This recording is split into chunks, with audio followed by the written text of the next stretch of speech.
नमस्कार, मैं योगेश राणा और बात करते हैं उत्तराखंड भाजपा की, क्योंकि यह तो अब बिल्कुल आमने सामने की बात हो चुकी है कि मुख्यमंत्री पुष्कर सिंह धामी और पूर्व मुख्यमंत्री त्रिवेंद्र सिंह रावत एकदम आर पार की ठान चुके हैं।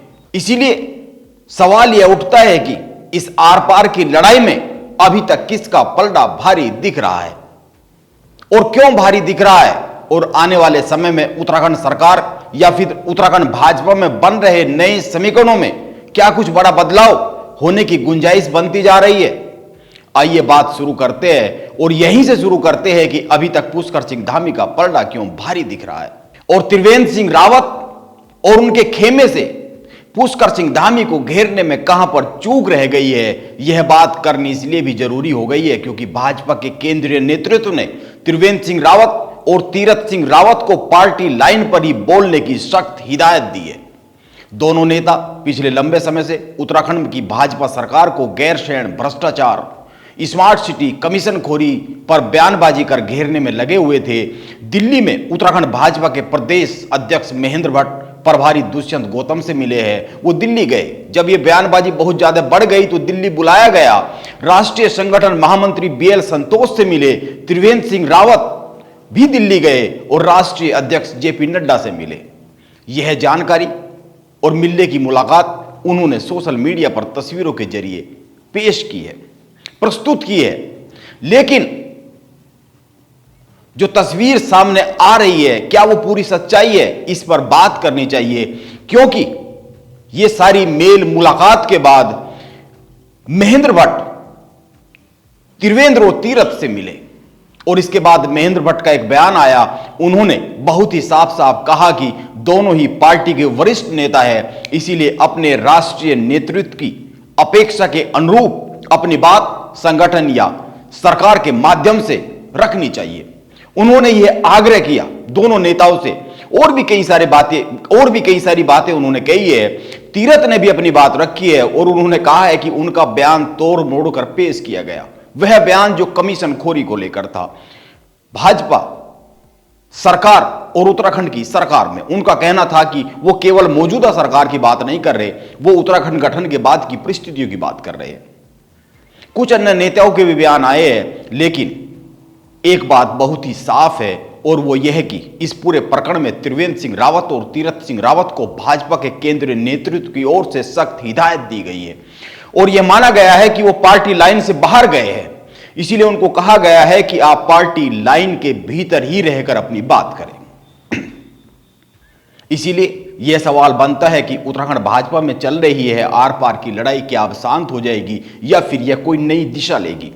इसके उत्तर तक जाने के लिए कुछ मामलों पर गौर करना जरूरी है। आइए गौर करते हैं। पिछले कुछ समय में उत्तराखंड में भाजपा की धामी सरकार कई सारे पूर्व मुख्यमंत्रियों के कार्यकाल को लेकर उन जांच को खोलती रही है जिनके जरिए पूर्व मुख्यमंत्री हरीश रावत, पूर्व मुख्यमंत्री त्रिवेंद्र सिंह रावत और पूर्व मुख्यमंत्री तीरथ सिंह रावत के कार्यकाल पर कई सारे सवाल या निशान लग रहे हैं।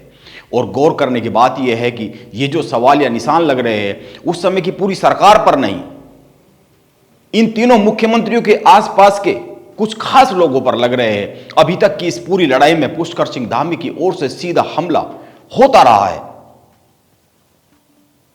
और हर हमले में यह बात सामने आती दिखी है कि पूर्व मुख्यमंत्रियों के ऑफिस और उनके खास लोग भ्रष्टाचार के मामलों में सीधे सीधे संदिग्ध दिख रहे हैं। पुराने जो भ्रष्टाचार के मामले हैं जो 2016 से लेकर 2021 तक खोले गए, यानी कई सारे मामलों की चल रही जांच और इनको लेकर मीडिया में आ रही खबरें, उत्तराखंड के लोगों तक पहुंच रही सूचनाएं, उनमें साफ साफ यह दिखता है कि पूर्व मुख्यमंत्रियों से जुड़े उनके कुछ खास लोग भ्रष्टाचार के मामलों से जुड़े हुए दिखते हैं और इसी तरह की जांच कई सारी शुरू की गई है।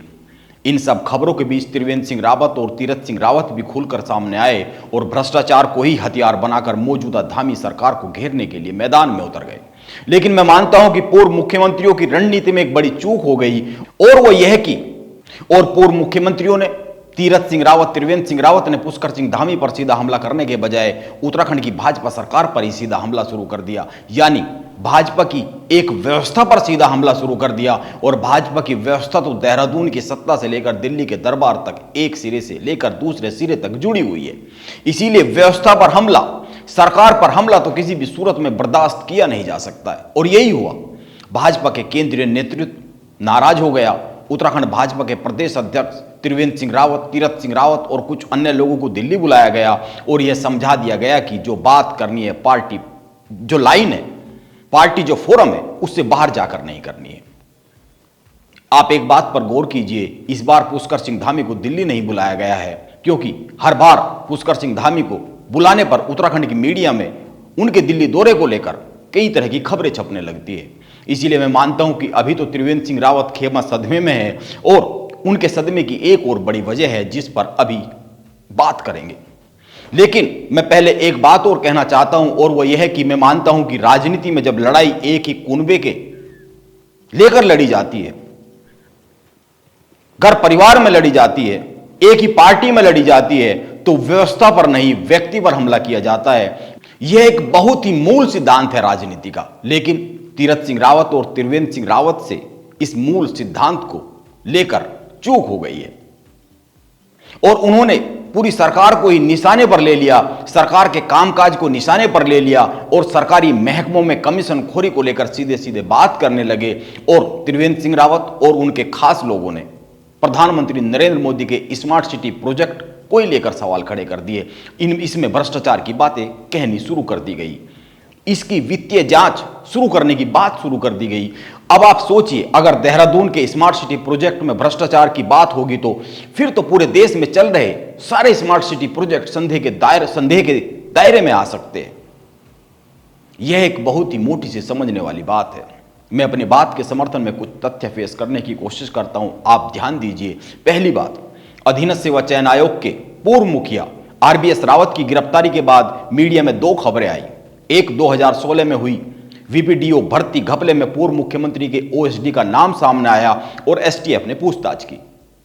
और दूसरी खबर यह सामने आई कि जो आरबीएस रावत भ्रष्टाचार के मामले में गिरफ्तार हुए हैं वो तीरथ सिंह सरकार के कार्यकाल में मुख्यमंत्री के प्रमुख सलाहकार रहे हैं।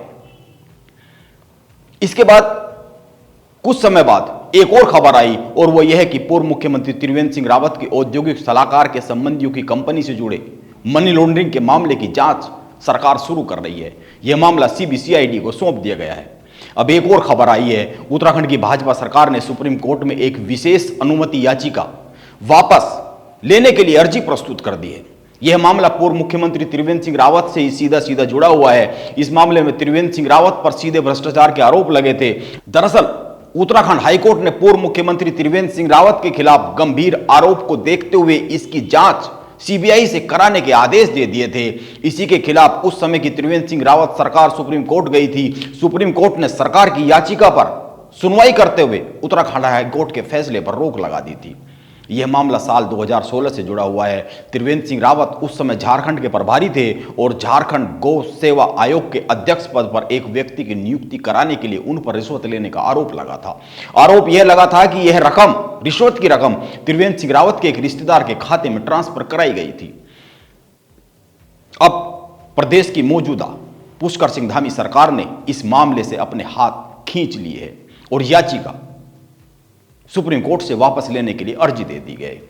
उत्तराखंड की धामी सरकार का यह बहुत बड़ा फैसला है, इसको नजरअंदाज नहीं किया जा सकता है मौजूदा राजनीतिक माहौल में। इस पर किसी अन्य वीडियो में विस्तार से बात करेंगे कि इसके परिणाम क्या हो सकते हैं और यह क्या मामला है और अब किस तरह के विकल्प बचे हैं, इस पर विस्तार से अलग से बात करेंगे। इसीलिए अभी इसी मुद्दे पर आते हैं कि भाजपा के पूर्व मुख्यमंत्री त्रिवेंद्र सिंह रावत और वर्तमान में भाजपा के मुख्यमंत्री पुष्कर सिंह धामी के बीच चल रही है खींचतान क्या दिशा लेती हुई दिख रही है और कौन भारी दिख रहा है, आगे क्या होगा उत्तराखंड भाजपा की अंदरूनी लड़ाई में, इस बारे में तो अभी कुछ कहा नहीं जा सकता है। त्रिवेंद्र सिंह रावत खेमा फिलहाल तो स्तब्ध है, खामोश है, लेकिन मैं यह मानता नहीं हूं कि यह खामोशी बहुत लंबी रहने वाली है। इसीलिए थोड़ा इंतजार कीजिए, हो सकता है कोई नया मोड़ निकट भविष्य में ही उत्तराखंड भाजपा की राजनीति में आता हुआ दिखे। नमस्कार, आप बने रहे मेरे साथ।